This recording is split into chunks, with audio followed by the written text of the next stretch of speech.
OpenAI memilih Bengaluru sebagai lokasi kantor baru, pusat teknologi dan startup utama di India. Kantor ini akan difokuskan pada kegiatan riset, pengembangan produk AI, dan kolaborasi dengan ekosistem teknologi lokal. Diharapkan kehadiran OpenAI di India dapat mempercepat inovasi dan menciptakan solusi teknologi yang lebih inklusif dan luas jangkauannya.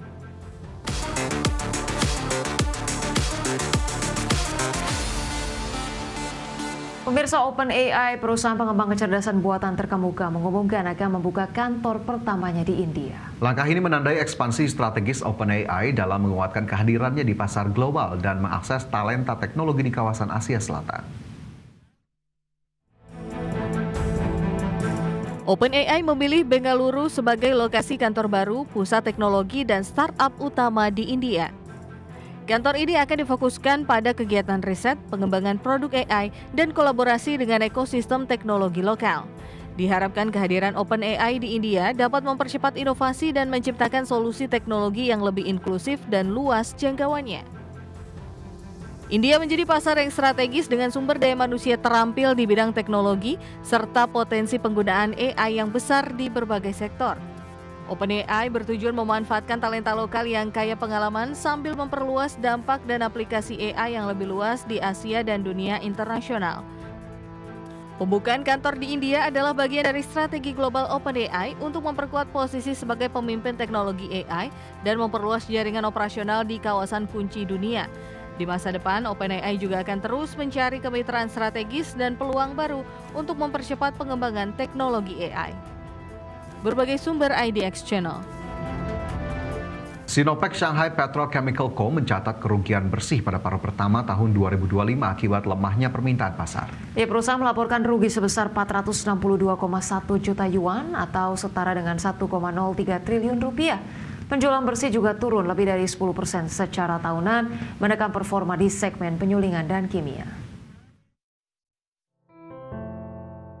Sinopec Shanghai Petrochemical Co. mencatat kerugian bersih pada paruh pertama tahun 2025. Perusahaan melaporkan rugi sebesar 462,1 juta yuan atau setara 1,03 triliun rupiah. Sinopec menjelaskan lemahnya permintaan dan pasokan yang melimpah menjadi faktor utama penurunan kinerja. Penetrasi kendaraan energi baru semakin menekan permintaan bahan bakar, sementara sektor kimia masih berada pada titik terendah siklus industri. Kondisi ini menyebabkan volume penjualan produk penyulingan merosot hampir 7% dengan harga jual rata-rata lebih rendah dibandingkan tahun lalu. Volume pengolahan kilang tercatat 6,33 juta ton metrik, turun hampir 5% dibandingkan periode yang sama tahun lalu. Produksi diesel anjlok lebih dari 13%, bahan bakar aviasi turun 8,6%, sementara bensin hanya naik tipis 0,14%. Meski begitu, ada kenaikan signifikan pada produksi etilena yang melonjak 24,34% menjadi lebih dari 273 ribu ton. Di sisi lain, Sinopec tetap melanjutkan belanja modal sebesar 408 juta yuan pada semester pertama tahun ini. Dana tersebut sebagian besar dialokasikan untuk proyek peningkatan efisiensi bersih unit kogenerasi Shanghai Petrochemical. Perusahaan menegaskan langkah ini penting untuk menjaga daya saing meski pasar masih penuh tantangan. Berbagai sumber IDX Channel.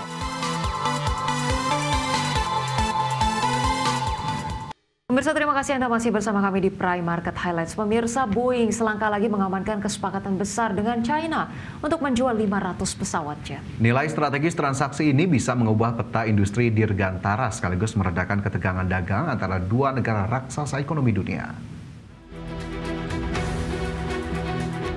Boeing selangkah lagi mengamankan kesepakatan besar dengan China untuk menjual 500 pesawat jet. Kesepakatan Boeing dan China saat ini masih dalam tahap perundingan rinci, mulai dari jenis pesawat hingga jadwal pengiriman.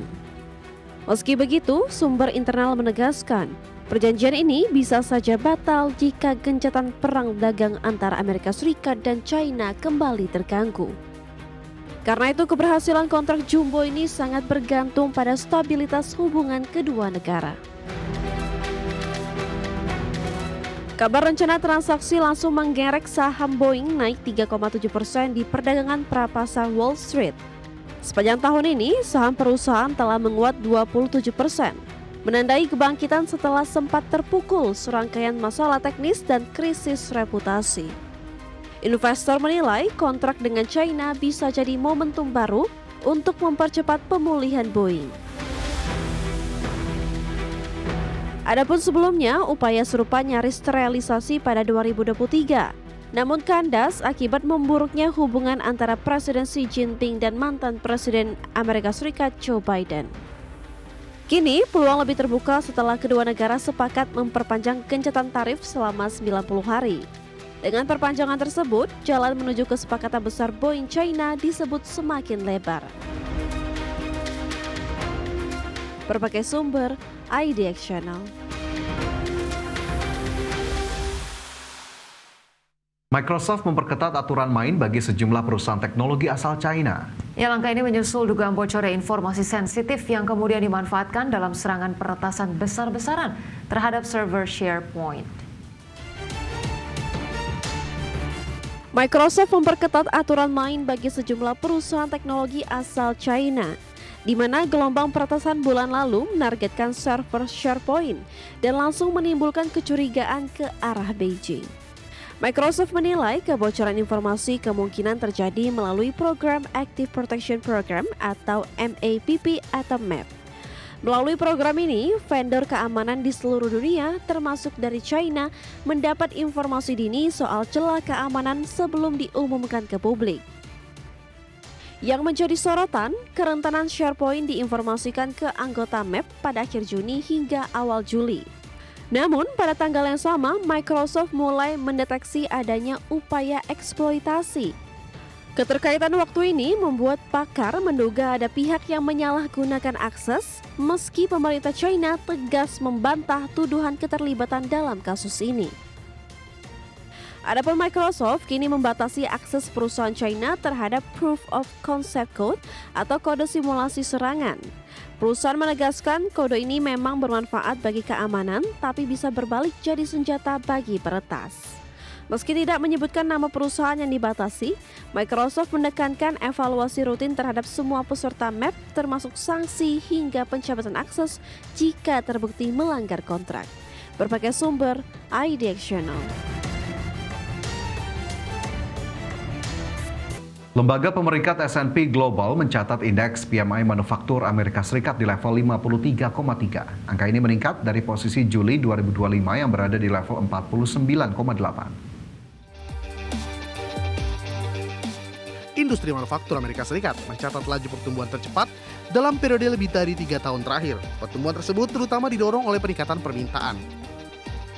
S&P Global mencatat PMI manufaktur Amerika Serikat di Agustus 2025 kembali berada di level ekspansi atau di level 53,3 dibandingkan dengan posisi Juli 2025 yang berada di level 49,8 di Juli 2025. Level PMI manufaktur Amerika Serikat di Agustus ini juga berada di atas prediksi pasar yang memperkirakan indeks PMI manufaktur di level 49,5. Data tersebut menunjukkan permintaan terhadap produk industri manufaktur Amerika Serikat tetap solid, sekaligus menumbuhkan optimisme terhadap perekonomian Amerika Serikat di awal semester 2 2025. Meski demikian, kenaikan tarif impor yang diberlakukan oleh Presiden Amerika Serikat Donald Trump telah ikut mendorong indeks harga penjualan composite ke level tertinggi dalam 3 tahun. Berbagai sumber IDX Channel.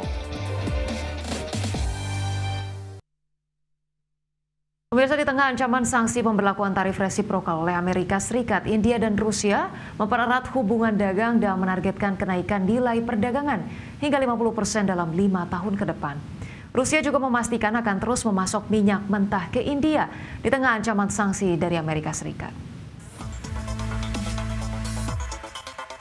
India dan Rusia menargetkan peningkatan volume perdagangan bilateral hingga 100 miliar dolar Amerika atau setara sekitar 1.632 triliun rupiah. Target tersebut dipatok di tengah bayang-bayang ancaman sanksi dan tarif resiprokal Amerika Serikat. Dalam mendukung pencapaian target tersebut, kedua negara berkomitmen untuk mempermudah arus perdagangan dengan mengurangi hambatan tarif dan non-tarif. Adapun Rusia kini merupakan mitra dagang terbesar keempat India, sementara India adalah mitra dagang terbesar kedua Rusia. Rusia juga memastikan akan terus memasok minyak mentah ke India, bahkan di tengah ketegangan global dan sanksi yang terus membayangi. Melalui mekanisme khusus, Moskow menjamin pasokan energi ke salah satu mitra dagang terpentingnya di Asia tersebut akan tetap stabil dan tak terpengaruh oleh tekanan eksternal. Mekanisme ini dirancang khusus agar perdagangan minyak antara kedua negara tetap berjalan lancar, meskipun India terus membeli minyak mentah Rusia dalam volume besar di tengah sanksi barat. Impor minyak India dari Rusia akan dipertahankan pada level saat ini dan tidak ada gangguan yang diperkirakan terjadi dalam waktu dekat. Jaminan ini sangat krusial bagi India yang menjadi salah satu importir terbesar minyak Rusia sejak sanksi barat diberlakukan pasca konflik di Ukraina. Berbagai sumber IDX Channel.